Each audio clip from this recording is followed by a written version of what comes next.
So why don't you go ahead and introduce yourself for us today, please?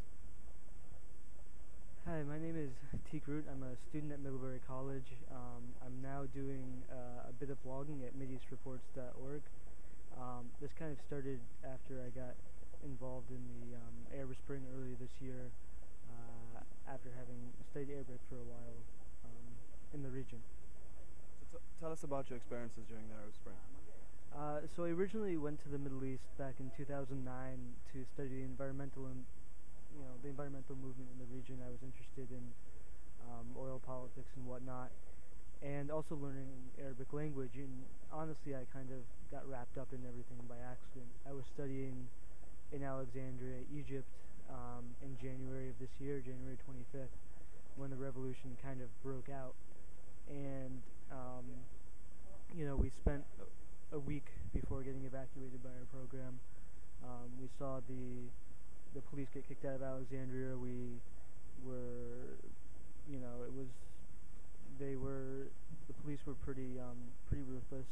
Within 10 minutes there was tear gas and rubber bullets, and definitely people were fighting against the police. And then the next 2 nights we were part of a neighborhood watch that you may have heard about on from others covering the region, protecting our area from intruders and whatnot. I think I was out there, I had a PVC pipe, and my roommate was out there with a copper pipe, and there was a guy, maybe couldn't have been more than 13 years old, 14 years old, who was carrying a stool leg full of nails.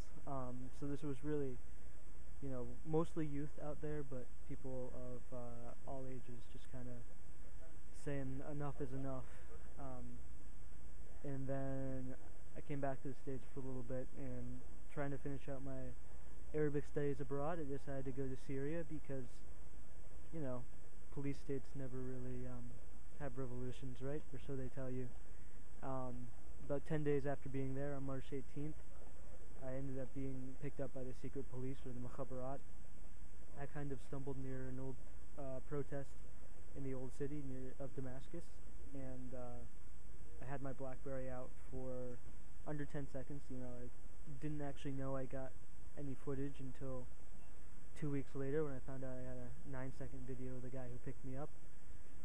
Anyway, he took my phone, passport, and brought me to prison, where I spent the next 2 weeks. Should I keep going? Well, so you've obviously brought the story now to the United Nations. Tell us about your experience here at the high-level meeting on youth, and tell us about how you believe your story is helping to change the lives of other young people. Do you have a message for the young viewers out there, or something similar? Well, so I went through this whole experience in Syria very disconnected. They took everything from me, including my shoelaces. And it was the same for everyone else in there. The people that had it worse than me. One guy I met was there for a year.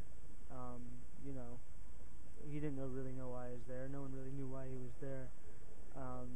And this idea that people were just completely disconnected was pretty scary to me.